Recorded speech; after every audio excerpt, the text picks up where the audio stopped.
Y si hubo algo que los bautistas particulares entendieron y enfatizaron de la doctrina del bautismo, fue esto: la unión que el cristiano tiene con Cristo y la nueva vida que uno profesa en el bautismo.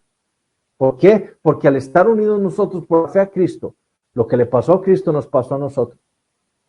Cristo murió, fue sepultado, y nosotros entonces, al estar unidos con Cristo, fuimos sepultados con Él.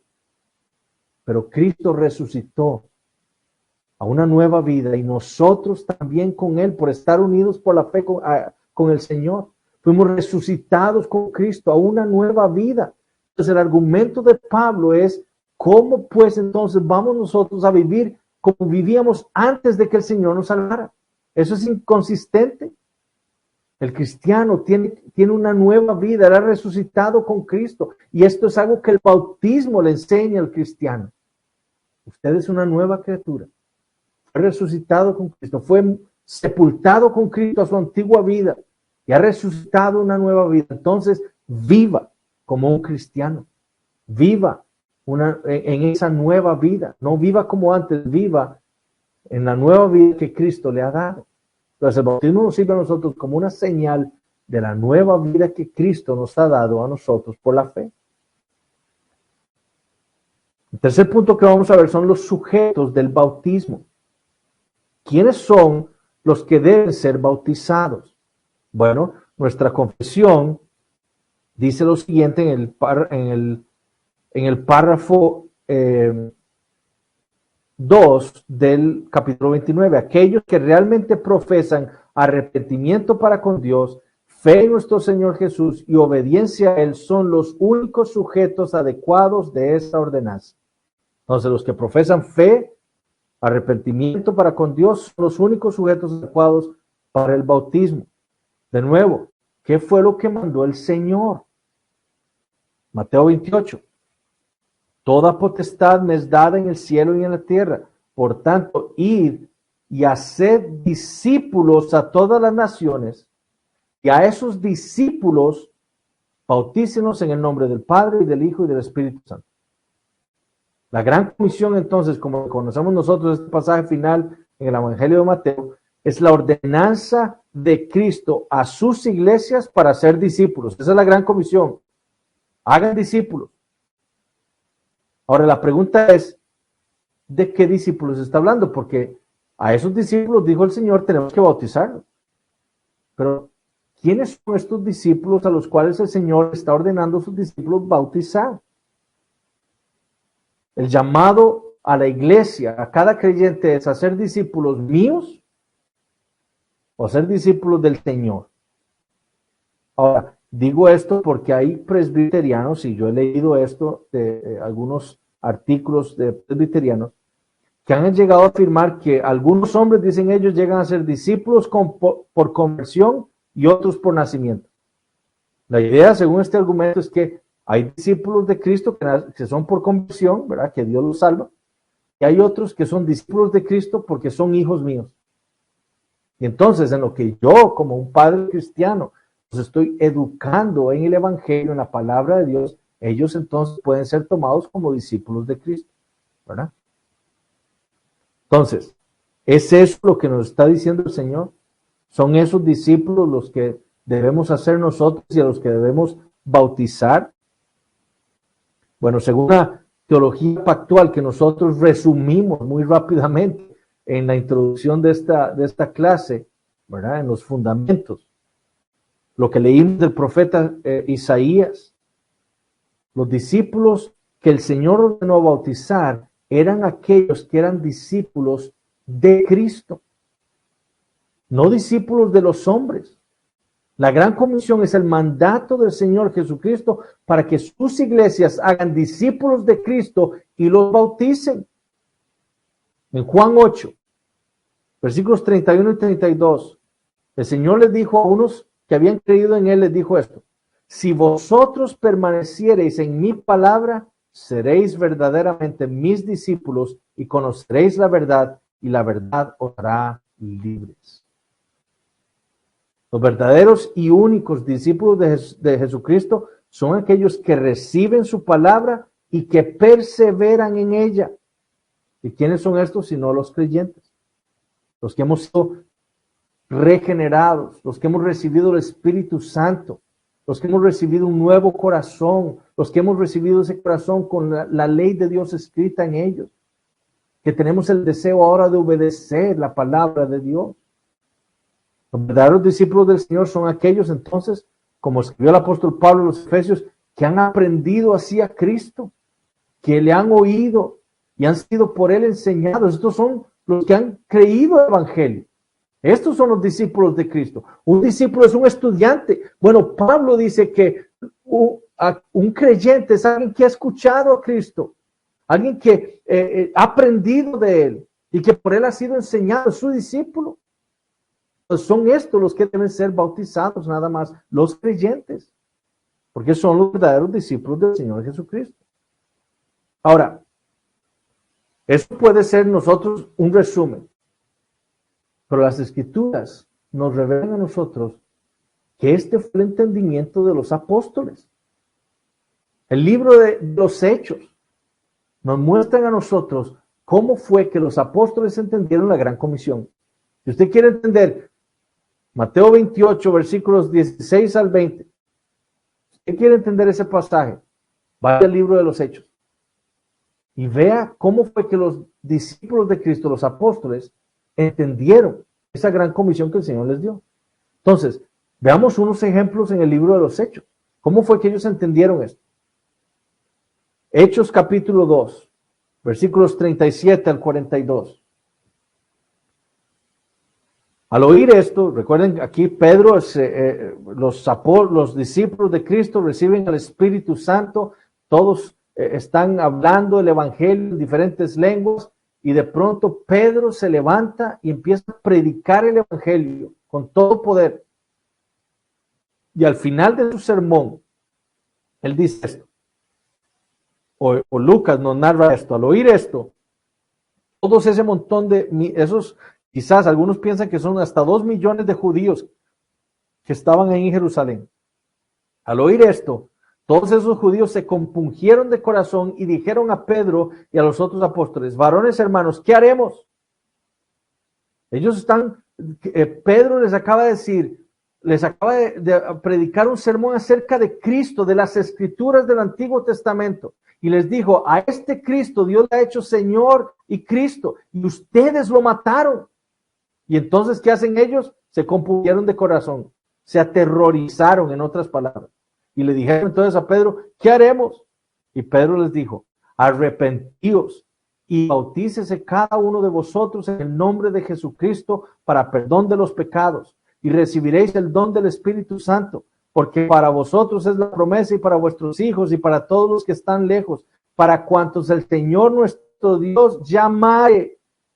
Y con otras muchas palabras testificaba y les exhortaba diciendo: sed salvos de esta perversa generación.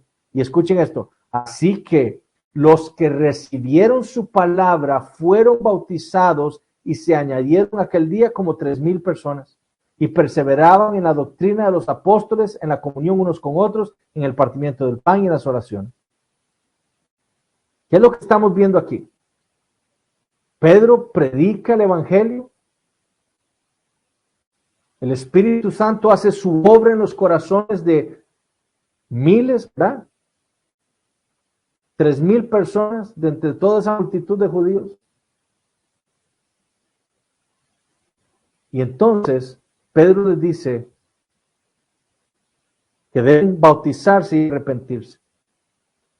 Ahora, no quiero entrar en esta promesa del profeta Joel sobre el Espíritu Santo, ¿verdad? Pero es claro que esto es algo espiritual, porque, ¿verdad? Dice: porque para vosotros es la promesa y para vuestros hijos. Y algunos piensan que entonces esto es también para los hijos de los creyentes. No, esto es para los que Dios llamare, dice ahí.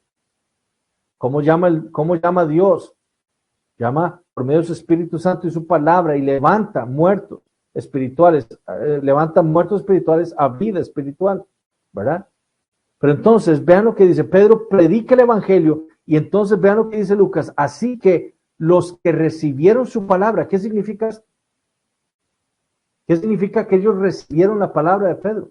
Que creyeron el evangelio, es lo que Lucas está diciendo. Los que creyeron el evangelio, que fueron como 3,000 personas, fueron bautizados. Así que los que recibieron su palabra fueron bautizados y se añadieron aquel día como 3,000 personas, ¿verdad? Vean la gran comisión. ¿Qué les dijo el Señor? Prediquen el evangelio, vayan a las naciones, prediquen el evangelio, hagan discípulos, a esos discípulos bautícenlos, y a esos discípulos bautizados métanlos en las iglesias y enséñenles todo lo que yo les he ordenado. Y esto es lo que vemos aquí. Pedro predica, el Espíritu Santo salva, convierte a esos que son convertidos por el Señor, son bautizados y después son añadidos a la iglesia, que en ese momento eran 120 personas, ahora son 3,120, ¿verdad? Son añadidos y ahora entonces todos comparten ¿qué? La doctrina de los apóstoles, la comunión unos con otros, la Santa Cena, las oraciones. Aquí vemos la gran comisión claramente expuesta para nosotros. ¿Y quiénes fueron bautizados? Los que creyeron el evangelio que Pedro predicó. Solo esos. Los que recibieron la palabra fueron bautizados. El otro ejemplo lo tenemos en Hechos capítulo 9, versículos 17 al 18. Fue entonces Ananías y entró en la casa y poniendo sobre él las manos, dijo: hermano Saulo, el Señor Jesús que se te apareció en el camino por donde venías, me ha enviado para que recibas la vista y seas lleno del Espíritu Santo. Y al momento le cayeron de los ojos como escamas y recibió al instante la vista y levantándose fue bautizado. ¿Cuándo fue que Ananías bautizó a Pablo? Bueno, cuando Pablo había creído el evangelio. Cuando Pablo había creído, había puesto su fe en el Señor Jesucristo. Fue ahí cuando Ananías lo bautizó. En Hechos, el otro ejemplo es Hechos capítulo 10, versículos 47 y 48. Entonces respondió Pedro: ¿puede acaso alguno impedir el agua para que no sean bautizados estos que han recibido el Espíritu Santo también como nosotros? Y mandó bautizarles en el nombre del Señor Jesús. Entonces le rogaron que se quedase por algunos días. ¿Vean lo que dice Pedro? Estos han creído el evangelio y la prueba de que ellos han creído y han sido salvados por Dios es que tienen al Espíritu Santo como nosotros lo tenemos, porque nosotros somos creyentes. Entonces, ¿qué tienen que hacer? No impedirles el agua, bautícenlos. ¿Por qué? Porque son creyentes. Ese es el argumento de Pedro. Así fue como Pedro entendió la gran comisión. Él no los bautizó antes, no los bautizó cuando creyeron y cuando habían pruebas en su vida que tenían el Espíritu Santo. En Hechos 16, versículos 14 y 15 dice: entonces una mujer llamada Lidia, vendedora de púrpura de la ciudad de Tiatira, que adoraba a Dios, estaba oyendo a Pablo predicar. Y el Señor abrió el corazón de ella para que estuviese atenta a lo que Pablo decía. Y cuando fue bautizada y su familia nos rogó diciendo: si habéis juzgado que yo sea fiel al Señor, entrad en mi casa y posad, y nos obligó a quedarnos. ¿Qué sucedió con Lidia? Bueno, lo que tenemos aquí es que Lidia está escuchando, probablemente sea una mujer que era temerosa del Señor. Y ella está escuchando a Pablo predicar. Y de pronto Dios abre su corazón. Esto que Lucas está diciendo, lo que nos está diciendo en otras palabras es: Dios la salvó.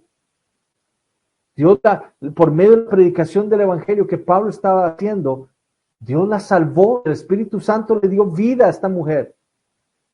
Y entonces, una vez ya siendo creyente, ¿qué hizo Pablo? La bautizó, ¿verdad?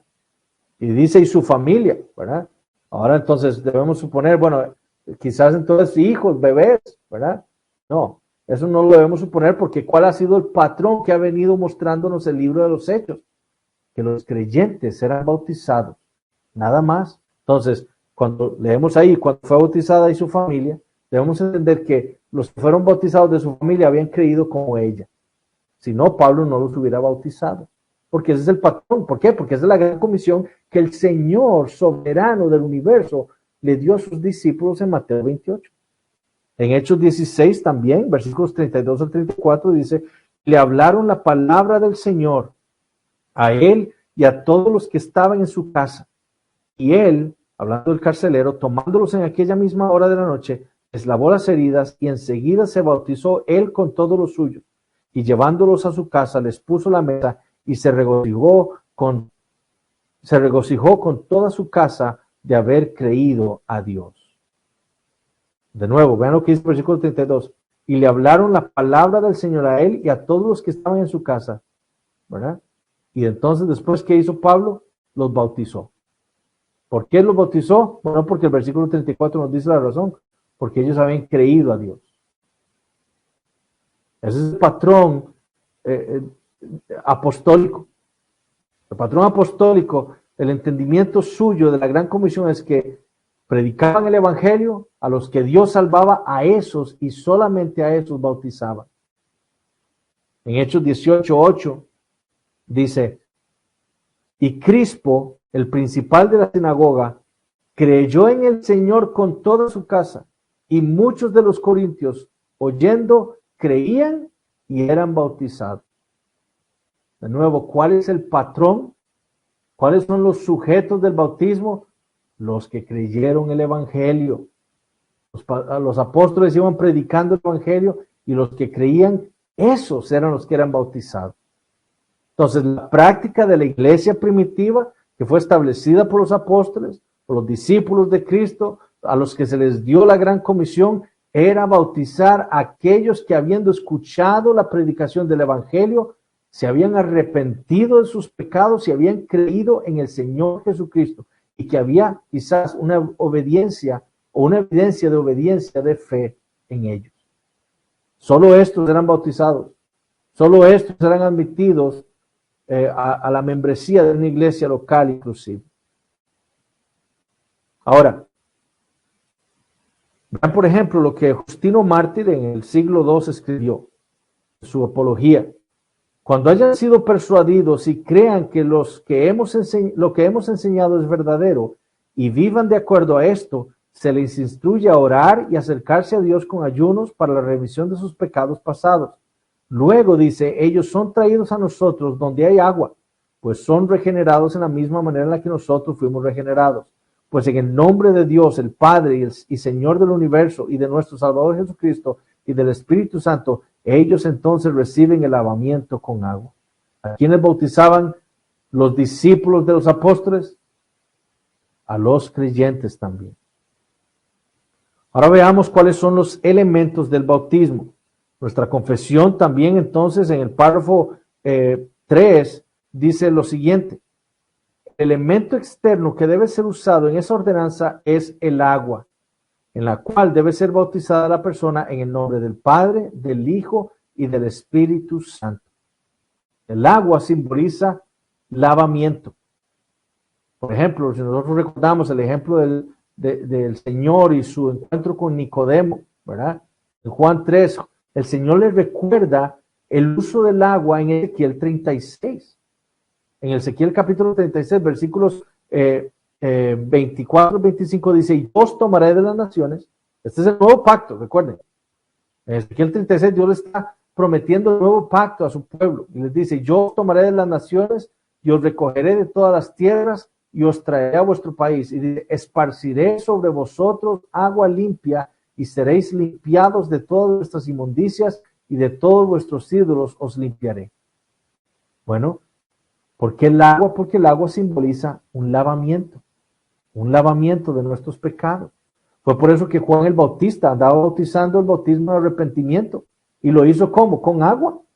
En Mateo capítulo 3, versículo 11, leemos, yo a la verdad os bautizo en agua para arrepentimiento, pero el que viene tras mí, cuyo calzado yo no soy digno de llevar, es más poderoso que yo, él os bautizará en Espíritu Santo y fuego. ¿Verdad? Entonces, ¿por qué el agua? Porque el agua simboliza un lavamiento. Fue por eso mismo que Felipe bautizó al eunuco en Hechos capítulo 8, versículos 36 al 38. Y yendo por el camino, llegaron a cierta agua y dijo el eunuco, aquí hay agua, ¿qué impide que yo sea bautizado? Felipe dijo, si crees de todo corazón, bien puedes. Y respondiendo dijo, creo que Jesucristo es el Hijo de Dios. Y mandó parar el carro y descendieron ambos al agua, Felipe y el eunuco, y le bautizó. ¿Cuándo bautizó Felipe al eunuco? Cuando creyó. Si crees, bien puedes. Y él dijo, Yo creo. ¿Y qué hizo Felipe? Lo bautizó. De nuevo, ¿a quién bautizó Felipe? A un discípulo de Cristo, a un creyente, y lo hizo con agua para simbolizar el lavamiento de su alma. Además, dice nuestra confesión, basado en lo que el Señor Jesucristo nos ha dado en su palabra, que debe ser un bautismo en el nombre del Padre y del Hijo y del Espíritu Santo. Cuando nosotros usamos, o cuando se usa el nombre de Dios en relación con algo, implica identificación, ¿verdad? O sea, cuando se nos bautiza en el nombre del Padre, del Hijo y del Espíritu Santo, nos estamos identificando con el Dios verdadero, con ese Dios que nos ha salvado, y por eso es que el bautismo se hace en el nombre de Dios Padre, Hijo y del Espíritu Santo, porque es el bautismo en el Dios verdadero, en el Dios trino, pero también simboliza nuestra pertenencia. Cuando Dios nombra algo, eso es porque Dios le pertenece a Dios. Cuando Dios nos sella es porque le pertenecemos a Él. Bueno, cuando nosotros somos bautizados en el nombre del Padre, del Hijo y del Espíritu Santo, está significando eso, que nosotros le pertenecemos a Dios. Y por eso es parte de esos elementos que deben seguir al bautismo. Finalmente, veamos entonces la necesidad para el bautismo. En el párrafo 4 del capítulo 29, los bautistas particulares confesaron esto. La inmersión o sumersión de la persona en el agua es necesaria para la correcta administración de esta ordenanza. El término bautismo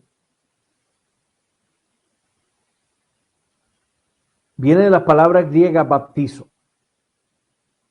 y significa hundir o sumergir en el agua. Eso lo vemos nosotros, como ahorita les vamos a dar unos ejemplos, lo vemos nosotros en la literatura griega, lo vemos usado en la Septuaginta, lo vemos en el Nuevo Testamento, y es el entendimiento de la gran mayoría de léxicos griegos. Por ejemplo, el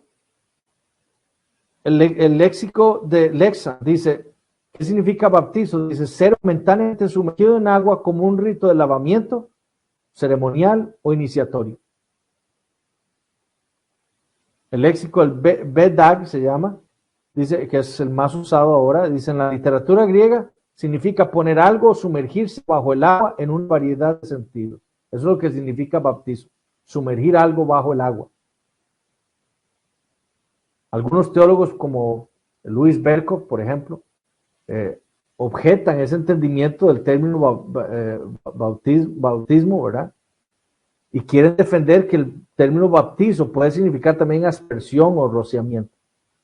Sin embargo, en griego hay un término para el rociamiento, la aspersión, es el término rantizo.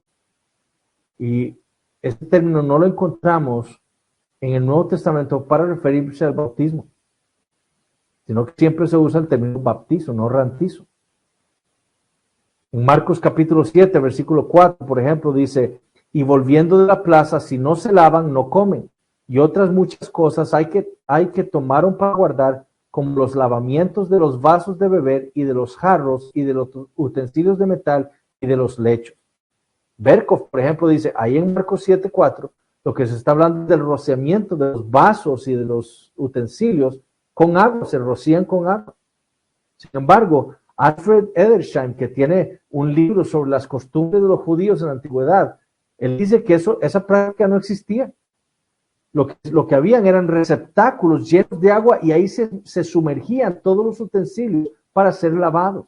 Entonces, por eso en Marcos 7, 4 se usa el término bautizo, porque los utensilios se sumergen en el agua para ser lavados. Ahora veamos un pasaje muy interesante. Segunda de Reyes, capítulo 5, versículo 14.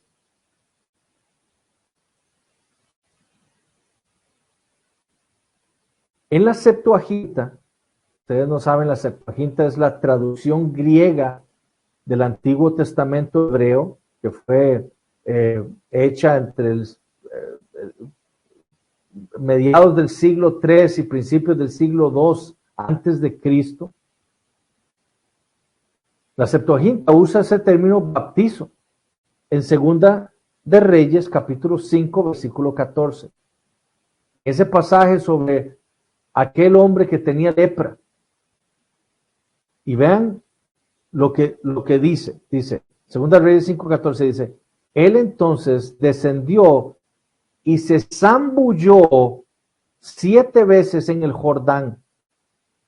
Ahí es donde la Septuaginta, en griego, usan el verbo bautizo. Se bautizó 7 veces en el Jordán,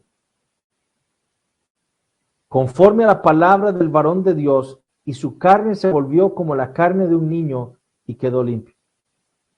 ¿Qué le había dicho el profeta? Que sumergiera en el agua 7 veces y quedaría limpio. ¿Y qué dice la Septuaginta? Que fue lo que hizo, que se bautizó. O sea, que se sumergió en el agua. Eso es lo que esa palabra bautizo significa, sumergirse en el agua, no rociarse. El profeta no le dijo, vaya y se echa agüita en la cabeza. Se rocía agua en la cabeza, no le dice, usted tiene que sumergirse bajo el agua 7 veces. Y la Septuaginta utiliza para ese sumergirse el término bautizo. Entonces, desde la antigüedad, el griego entiende el término bautizo como la sumersión, la inmersión bajo el agua. En Marcos capítulo 1, versículo 10, nosotros leemos exactamente lo mismo. En el pasaje en Hechos capítulo 8, con el eunuco, ¿verdad? Dice, yendo por el camino, llegaron a cierta agua, dijo el eunuco, aquí hay agua, ¿quién impide que yo sea bautizado? Le dijo, ¿crees de todo corazón? Bien puedes. Y respondiendo dijo, creo que el Señor Jesucristo es el Hijo de Dios, y mandó para el carro, y descendieron ambos al agua, Felipe y el eunuco, y le bautizó. Si hubiera sido necesario, si Felipe hubiera entendido que el simple acto de rociar era bautizar a alguien, Felipe y el eunuco no tuvieron que haber descendido hasta el lago, hubieran llegado hasta la orilla, y en la orilla le echa agua. Pero no, ¿por qué descendieron? ¿Por qué tuvieron que entrar en el agua? Bueno, porque era necesario la inmersión. Eso fue lo que Felipe entendió. Y entonces, lo que hizo fue, una vez que el etíope creyó en el Señor Jesucristo, que le había sido explicado por Felipe, lo que hizo fue sumergirlo bajo el agua. Por eso fue que descendieron al agua. No estuvieron en la orilla para rociarlo, no, descendieron al agua para sumergirlo bajo el agua. El mismo Calvino dijo esto en su institución. Él dijo, aunque la palabra misma bautizar significa sumergir, y consta que la iglesia primitiva usó este rito. Pues el mismo Calvino, que pues entendía el griego muy bien, él entendía que la palabra bautizo significa sumergir. Y él dice, esto es lo que significa. Y ese fue el rito que usó la iglesia primitiva. ¿Por qué? Porque eso es lo que significa la palabra bautizo. Significa sumergir bajo el agua. Y por eso los bautistas particulares entendieron que era necesario para el bautismo, para su correcta administración, sumergir a alguien bajo el agua.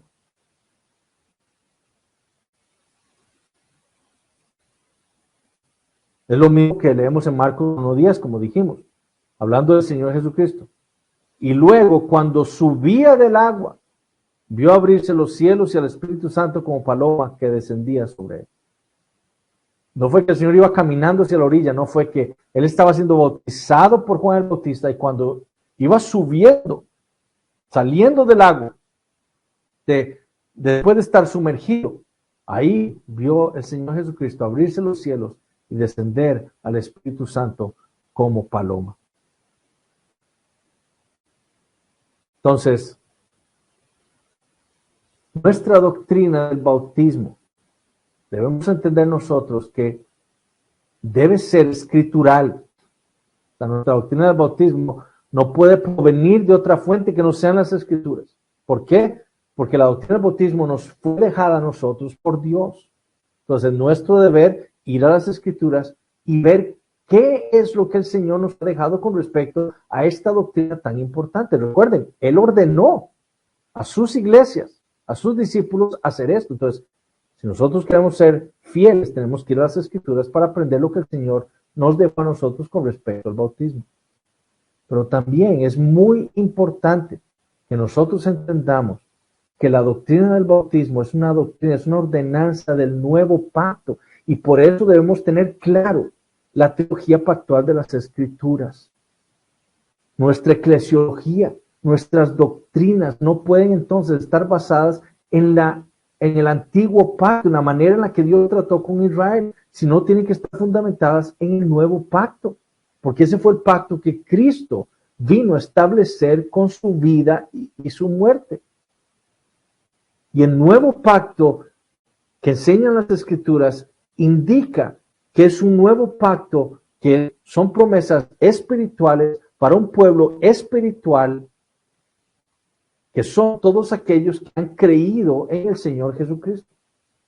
Y es por eso que entonces la doctrina del bautismo que nosotros entendemos es una doctrina en donde lo que se hace es bautizar, sumergir bajo el agua a los creyentes, a los que han profesado fe en el Señor Jesucristo, a los que se han arrepentido públicamente de sus pecados y que hay evidencia de una vida de obediencia en ellos. A eso los sumergimos bajo el agua. ¿Para qué? Para simbolizar esta unión que ellos tienen ahora con Cristo. Y solo a ellos.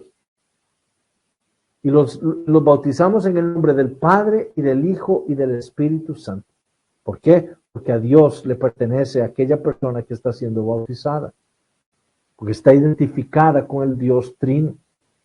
Pero entonces, los bautistas particulares no confesaron una doctrina del bautismo porque se les ocurrió. Eso es algo que tenemos que tener muy claro. Su doctrina del bautismo está fundamentada en la doctrina de la Escritura, en la doctrina de Dios y también en la doctrina del pacto, en la teología pactual de las Escrituras. Y es donde nosotros entonces también tenemos que sacar nuestra doctrina del bautismo. Y es así como debemos entenderla, ¿verdad? Entonces, esto fue una introducción. Yo sé que muchos tendrán dudas. Si en alguna oportunidad se puede, ahondaremos más en el tema. Pero yo espero que esta exposición de las verdades que son confesadas en el capítulo 29 de nuestra confesión hayan servido a muchos para tener una doctrina más clara del bautismo.